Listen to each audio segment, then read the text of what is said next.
Today we have Dominic Richardson, who is currently a senior at Warrenton High School, here today to teach you the basic fundamentals of tenor. He's going to give you some tips and advice. Alright, first he's going to show you how to hold the sticks in what we call an American grip.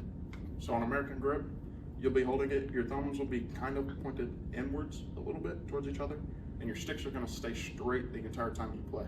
So no matter where you are, they're going to be straight, unless if you go to the third and fourth. So, now you know how to play the drums and like with zones, but now you gotta know, how do you read the music?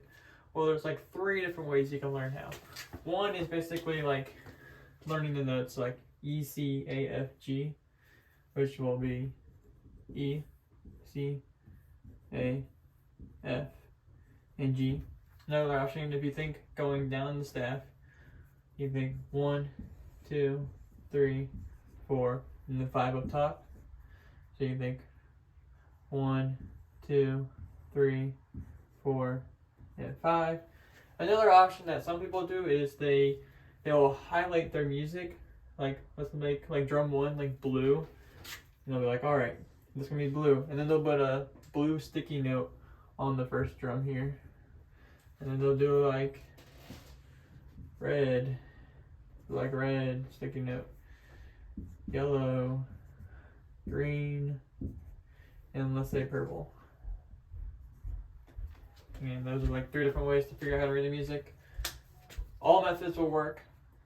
Eventually you'll just be able to like be able to sight read it, but this is basically the big 3 different ways you can learn how to read the music, whichever one's easiest to you. Alright, so next I'll be teaching you guys how to do crossovers.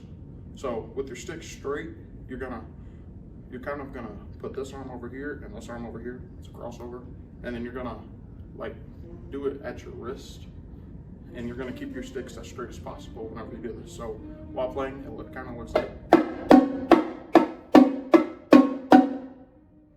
Alright, and then for crossovers, say you were gonna play on this drum and this drum, you kind of like reach over slightly more.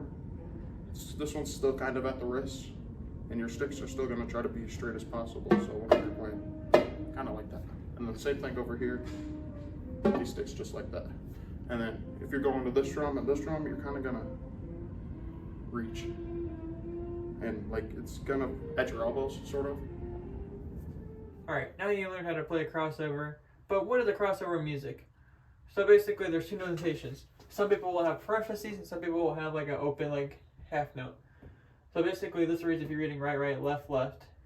Both of these are exactly the same thing. So this means that this note, whatever sticking is, that's the hand crossing over. So this would be like right, right, left, left. The left hand is crossing over. Right, right, left, left. And that's basically how you read crossovers. Alright, so a lot of common mistakes that I see are people holding it kind of like in the pizza that they'll teach you in middle school, which you kind of don't want. You know, you kind of want to keep your stick straight. Another thing is, whenever people are switching to this drum, they'll kind of fold their hand outwards and do it, and that's just not okay, because it's bad technique, and you always want to have good technique. Same thing with the other way. And then a lot of times with the crossovers, they'll like sweep their arm and do this, playing on these 2 drums, which is bad technique as well. And you kind of want to keep your stick straight and over the drum. Some tips and advice that I'd give to everybody on the band is always stand at attention and always mark time. I feel like that's the biggest issue. Most people, whenever they don't mark time, whenever they're just playing and they go onto the field and try to march, their feet can't stay in time, and it's just harder to march.